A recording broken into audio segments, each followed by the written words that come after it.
Covid की तीसरी लहर की आशंका को लेकर पश्चिम मध्य रेलवे अलर्ट मोड पर है।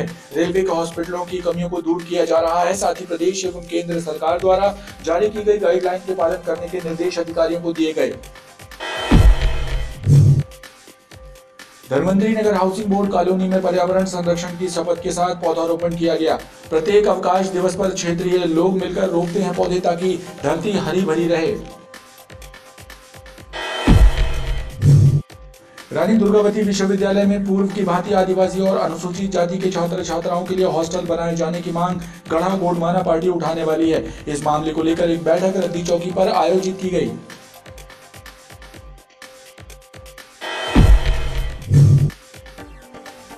भारतीय मजदूर संघ की जिला इकाई की बैठक नगर निगम में आयोजित हुई, जिसमें 23 जुलाई को आयोजित होने वाले स्थापना दिवस की तैयारियों पर चर्चा की गई। अमर शहीद राजा शंकर शाह और कुंवर रघुनाथ शाह का बलिदान दिवस 18 सितंबर को कोरोना प्रोटोकॉल के तहत मनाया जाएगा। इसी सिलसिले में गढ़ा गोंडवाना संघ की बैठक संपन्न हुई।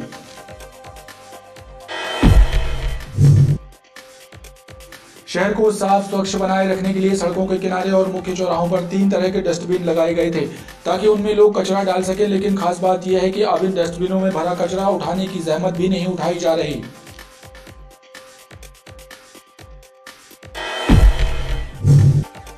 कट्टा लेकर किसी वारदात को अंजाम देने की फिराक में घूमने वाले बदमाश को रांची पुलिस ने गिरफ्तार कर उसके पास से 315 बोर का देसी कट्टा जब्त किया।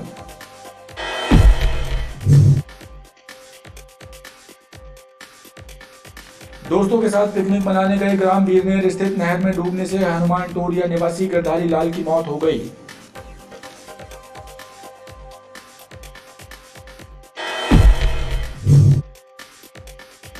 जीआरपी ने पिस्टल के साथ एक यात्री को जनता एक्सप्रेस से गिरफ्तार किया। रेल पुलिस के अनुसार बिहार के रहने वाले व्यक्ति से 3 कारतूस और 2 खाली मैगजीन भी बरामद की गई। अवैध शराब के कारोबार में लिप्त 2 आरोपियों को हिरासत में लेकर 130 लीटर कच्ची शराब जब्त की गई है। खमरिया पुलिस के द्वारा मटामल में 70 लीटर कच्ची शराब पकड़ी है, तो वहीं बरगी पुलिस ने भी बरगी बाईपास से 60 लीटर कच्ची शराब जब्त कर आरोपियों को गिरफ्तार किया।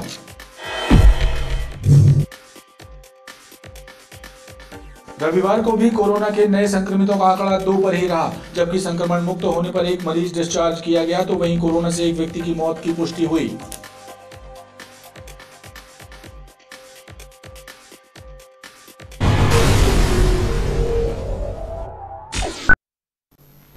नमस्कार, बीटीवी न्यूज में स्वागत है आपका। इस बुलेटिन के साथ मैं हूं कृष्ण कुमार और आइए इस बुलेटिन की शुरुआत करें। उससे पहले नजर डालते हैं हेडलाइंस पर।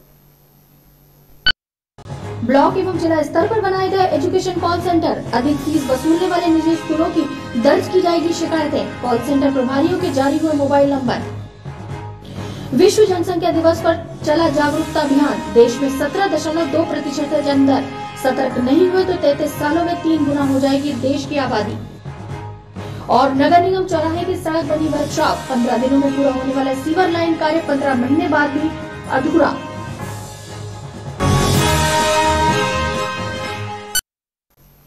कोविड की तीसरी लहर की आशंका को लेकर पश्चिम मध्य रेलवे अलर्ट मोड पर है। रेलवे के हॉस्पिटलों की कमियों को दूर किया जा रहा है। साथ ही प्रदेश एवं केंद्र सरकार द्वारा जारी गाइडलाइन के पालन करने के निर्देश अधिकारियों को दिए गए हैं। कोरोना संक्रमण की तीसरी लहर को लेकर रेलवे द्वारा व्यापक तैयारियां की जा रही हैं। पश्चिम मध्य रेलवे के सीपीआरओ राहुल जयपुरियार ने बताया कि जबलपुर, भोपाल और कोटा में स्थित रेलवे के हॉस्पिटलों को अपग्रेड किया जा रहा है। साथ ही सरकार द्वारा जारी गाइडलाइन का मुस्तैदी से पालन करने के निर्देश भी जारी कर दिए गए हैं। गौरतलब है कि कोविड के चलते ट्रेनों का संचालन करना भी एक विकट चुनौती भरा कार्य है, लिहाजा पूर्व की तरह इस बार भी पहले से तैयारियां की जा रही हैं ताकि महामारी को रोका जा सके। धनवंतरी नगर हाउसिंग बोर्ड कॉलोनी में पर्यावरण संरक्षण की शपथ के साथ पौधारोपण किया गया। प्रत्येक अवकाश दिवस पर क्षेत्रीय लोग मिलकर रोपते हैं पौधे ताकि धरती हरी भरी रहे और आने वाली पीढ़ियों को भी शुद्ध ऑक्सीजन नसीब हो सके।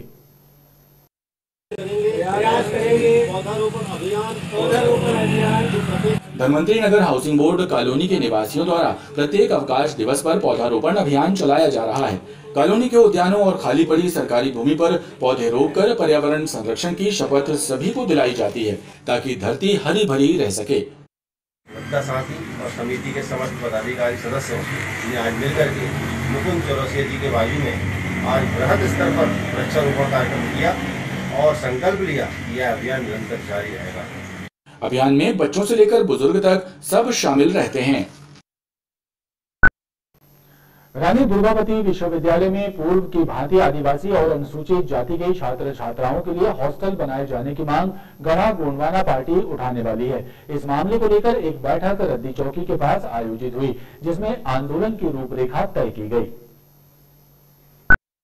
बढ़ने देना नहीं चाहते, हमारे SC/ST लोगों को पढ़ने देना नहीं चाहते। रद्दी चौकी स्थित आदिवासी छात्रावास में एक बैठक का आयोजन किया गया, जिसमें गढ़ा गोंडवाना पार्टी के नेता भी शामिल रहे। बैठक में आदिवासी छात्रों के लिए रानी दुर्गावती विश्वविद्यालय में छात्रावास बनवाने की मांग उठाने की रणनीति बनाई गई। राजनीतिक दल के कार्यकर्ताओं का कहना है कि मंडला, बालाघाट, छिंदवाड़ा, सिवनी से आने वाले आदिवासी छात्र छात्राओं को परेशानी झेलनी पड़ती है। किराए के मकान बेहद महंगे मिलते हैं। जो छात्रावास की व्यवस्थाएं हैं, उन व्यवस्थाओं में कहीं हॉस्टलों में पानी नहीं है, कहीं हॉस्टलों में कैंटीन नहीं है, हॉस्टलों में खाने के लिए सामग्री या उनका स्टाइफंड से मामला हो, ये बिल्कुल उनको सुविधा नहीं मिल रही है। आगामी समय में छात्रों की समस्याओं को लेकर एक ज्ञापन दिया जाएगा। बैठक में आदिवासी छात्रों के सामने आने वाली अन्य समस्याओं पर भी विचार विमर्श किया गया। भारतीय मजदूर संघ की जिला इकाई की बैठक नगर निगम में आयोजित हुई, जिसमें 23 जुलाई को आयोजित होने वाले स्थापना दिवस की तैयारियों पर चर्चा की गई। साथ ही कोरोना काल में प्रभावित हुए मजदूरों को राहत दिलाने की रणनीति तय की गई। भारतीय मजदूर संघ की जिला इकाई की बैठक नगर निगम के सभा कक्ष में आयोजित हुई, जिसमें नवीन पदाधिकारियों को उनके दायित्वों से अवगत कराया गया। साथ ही 23 जुलाई को आयोजित होने वाले संघ के स्थापना दिवस की तैयारियों पर भी चर्चा की गई। इस बैठक का प्रमुख उद्देश्य ये है कि संगठन की आगामी रूपरेखा, जिसमें कार्यालय आवंटन है और 23 जुलाई को स्थापना दिवस है, मजदूरों की और रेलवे हमाल की, कुल हमारे भारतीय मजदूर संघ में 18 संगठन है। आज की जो बैठक है वो कर्मचारियों के समस्याओं के संबंध में बैठक रखी गई है और संगठन को कैसे मजबूत और कर्मचारियों की समस्या को कैसे निराकरण किया जाए उस संबंध में चर्चा की जाए। भारतीय मजदूर संघ के सदस्यों का कहना है कि कोरोना काल में सरकार द्वारा घोषित की गई राहत योजनाओं का लाभ मजदूरों तक नहीं पहुंच पा रहा है, लिहाजा स्थापना दिवस पर उन्हीं समस्याओं पर विस्तार से मंथन होगा। अमर शहीद राजा शंकर शाह और कुंवर रघुनाथ शाह का बलिदान दिवस 18 सितंबर को कोरोना प्रोटोकॉल के तहत मनाया जाएगा। इसी सिलसिले में गढ़ा गोंडवाना संघ की बैठक संपन्न हुई, जिसमें कार्यक्रम की रूपरेखा तैयार की गई। विभिन्न प्रकार की चर्चाएं हो रही है। गढ़ा गोंडवाना संरक्षण संघ की अहम बैठक मालगोदाम स्थित अमर शहीद राजा शंकर शाह और कुंवर रघुनाथ शाह की प्रतिमा स्थली पर संपन्न हुई। इस दौरान बैठक में राजा शंकर शाह और कुंवर रघुनाथ शाह के बलिदान दिवस पर 18 सितंबर को आयोजित होने वाले कार्यक्रम की रूपरेखा तैयार की गई। संघ के सदस्यों ने बताया कि इस बार भी कार्यक्रम का आयोजन कोरोना प्रोटोकॉल के हिसाब से होगा।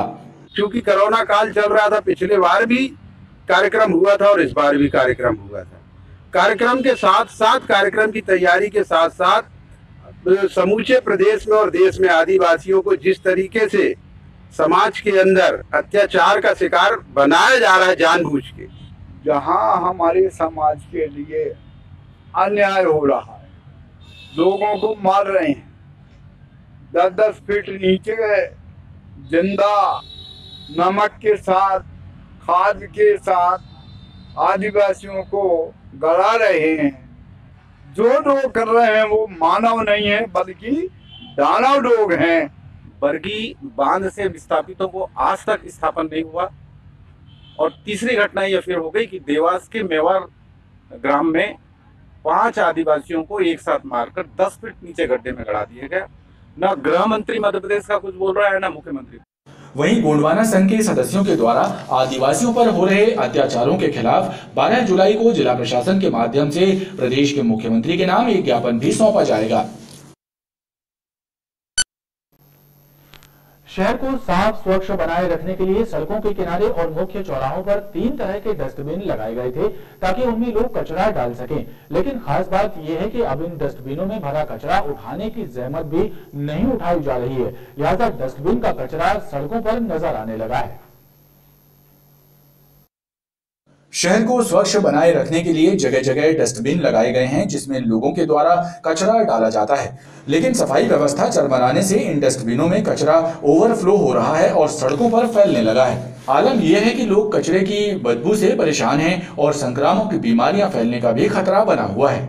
वो हर डस्टबिन जो सड़क के किनारे लगाए गए थे कि ये कचरे उनमें पड़ेंगे, लेकिन साफ तौर पे देख रहे हैं कि ये डस्टबिन एक तो उखड़ गए हैं, टूट गए हैं, नीचे से टूटे पड़े हैं, जिसके कारण जैसे ही कचरा गिरता है तो वो जमीन में आकर के फैल जाता है, उसको जानवर खाते हैं और फैलाते हैं, जिससे सड़ान फैलती है और लोग संक्रामक रोगों के बीमार होते हैं।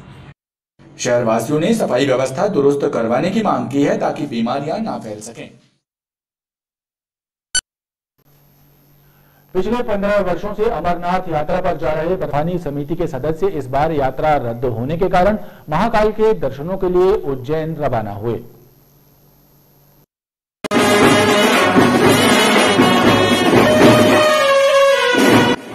श्रद्धालुओं ने बताया कि इस बार कोरोना की वजह से बाबा अमरनाथ के दर्शनों की परंपरा टूट गई है, लिहाजा महाकाल के दर्शन कर जन कल्याण की कामना करेंगे।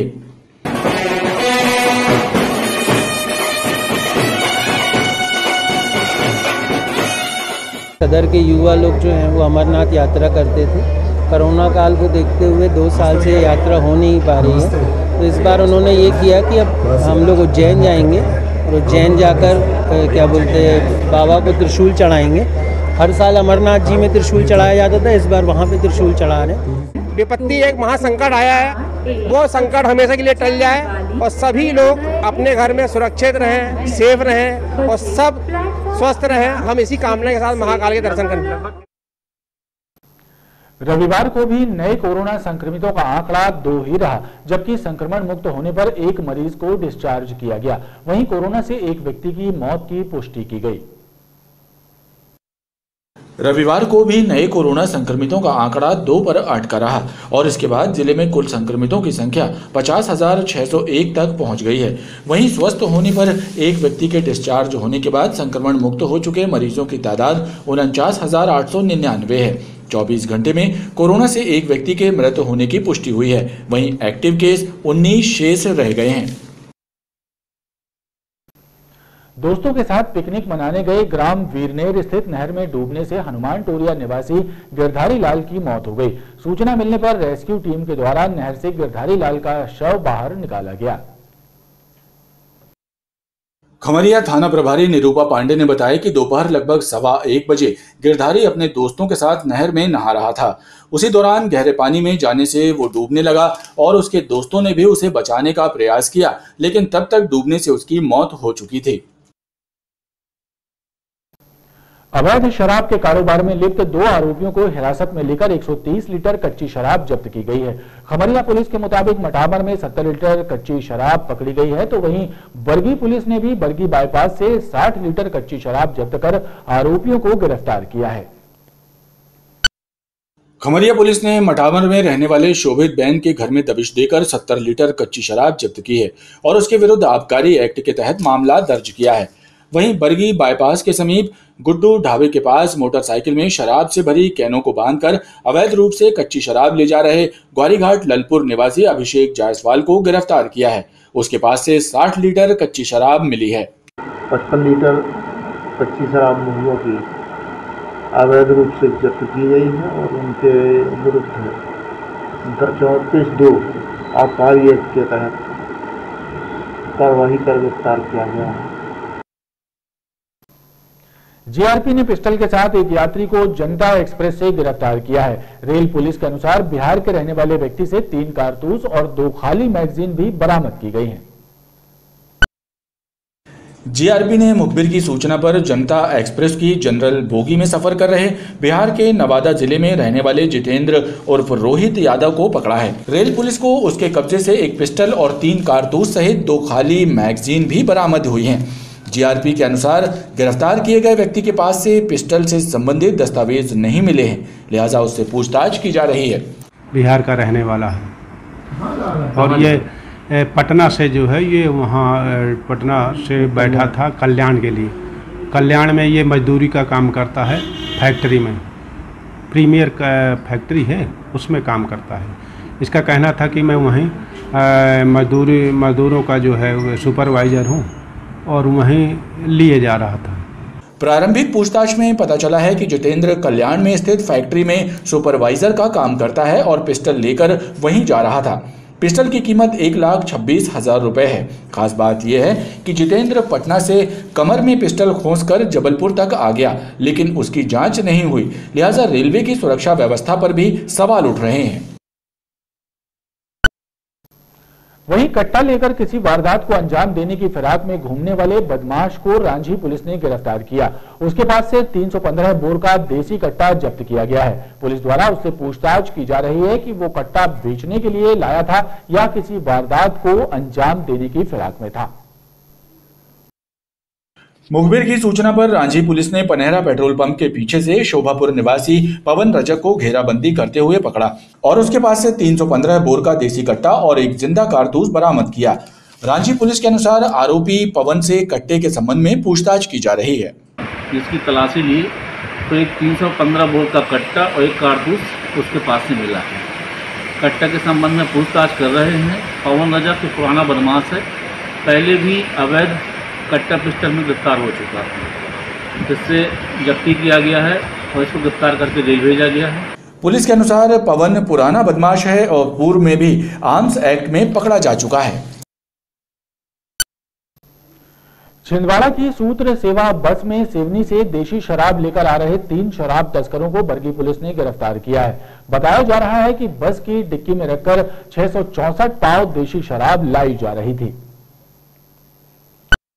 बरगी पुलिस के अनुसार शराब की कीमत लगभग 1 लाख रुपए है। वहीं गिरफ्तार किए गए आरोपी बंडोल के रहने वाले हैं और उनके नाम लोटन सिंह, शिवम ठाकुर और राम बर्मन हैं। इनके द्वारा बंडोल स्थित देशी शराब दुकान से शराब लेकर जबलपुर आ रहे थे। पुलिस ने बस सहित शराब जब्त कर कार्रवाई शुरू कर दी है। सिविक सेंटर स्थित जबलपुर क्लब में बिना लाइसेंस लिए शराब परोसे जाने की सूचना मिलने के बाद आबकारी विभाग ने दबिश देकर क्लब को फिलहाल सील कर दिया है। आबकारी कंट्रोल रूम प्रभारी के अनुसार क्लब परिसर से 3 सीलबंद शराब की बोतलें और 7 खुली हुई शराब की बोतलें बरामद की गई हैं। आबकारी विभाग ने छापामार कार्रवाई करते हुए क्लब को फिलहाल सील कर दिया है। आबकारी कंट्रोल रूम प्रभारी जीएल मरावी ने बताया कि क्लब में बिना लाइसेंस लिए मेंबरों को शराब पिलाए जाने की सूचना मिली थी, जिसके बाद कलेक्टर करमवीर शर्मा के बिहाफ में अपर कलेक्टर हर्ष दीक्षित से तलाशी वारंट लिया गया और उस आधार पर छापा मारा गया है। सिविक सेंटर स्थित क्लब में बिना FL4 लाइसेंस के शराब पिलाई जा रही थी। क्लब से 3 बोतल सील बंद शराब और 7 खुली बोतलें बरामद की गई हैं। सूचना प्राप्त हुई थी जबलपुर क्लब में बगैर FL4 क्लब लाइसेंस लिए मेंबरों को मदिरा सर्व की जाती है, मदिरा पिलाई जाती है और परोसी जाती है। इस सूचना पर जो है तो कलेक्टर महोदय के बिहाफ पर अपर कलेक्टर माननीय हर्ष दीक्षित से तलाशी वारंट प्राप्त की गई थी और तलाशी वारंट प्राप्त करने के बाद जो है तो आज लगभग 8:30 से 9 के बीच में यहाँ दबिश दी गई और पूरे परिसर की तलाशी ली गई, जिसमें एक टेबल पे 2 लोग शराब पीते हुए भी मिले और इसके बाद जो है तो हमने परिसर की तलाशी ली। कुछ सारे लॉकरों को खुलवाया गया, जिसमें लॉकर खोलने पर 3 बोतल भरे हुए मदिरा मिली है और 7 बोतल के आसपास, जिसमें कुछ पौवे वाली बोतल है मतलब, तो उनमें जो है तो किसी में 100 ml, किसी में 200 ml, मतलब खुली हुई परोसी गई मदिरा परोस दिया गया, फिर उसको फिर से भर दिया गया। इस तरह से जो है तो खुली हुई बोतलें 7 मिली हैं और 3 सीलबंद बोतल मिले हैं। सबको जब्त किया गया है, चूँकि बगैर FL4 लाइसेंस के बार के रूप में इसका प्रयोग किया जा रहा था और सहायक आयुक्त आबकारी SN दुबे के निर्देशन में अभी जो है तो परिसर को, चूँकि ये जबलपुर क्लब है और यहाँ पर काफ़ी मेंबर्स हैं, अब ये जांच का विषय है कि कौन कौन ने जाकर के यहाँ दारू पी या पिलाया या किस तरह से, मतलब क्यों इसका बार के रूप में उपयोग कर रहे थे। चूँकि ये सिविलियन क्लब है और बार की अनुमति नहीं था इनको, सिर्फ इनके पास में जो है तो गेम्स वगैरह का है तो सील किया। गेम्स करें, गिरफ्तारी अभी किसी की नहीं हुई है, चूँकि जिस परिसर में भी अवैध रूप से शराब पिलाई जाती है, मध्य प्रदेश आबकारी अधिनियम की धारा 36(ग) के तहत उसमें कार्रवाई की जाती है। 36(ग) के तहत जो है तो हम लोगों ने केस रजिस्टर किया गया है और उसको जो है तो न्यायालय में प्रस्तुत किया जाएगा। और कार्रवाई के दौरान आबकारी का अमला मौजूद रहा। वहीं आगे की कार्रवाई के लिए जांच की जा रही है। खबरों का क्रम लगातार जारी है, आप देखते रहिए BTV न्यूज।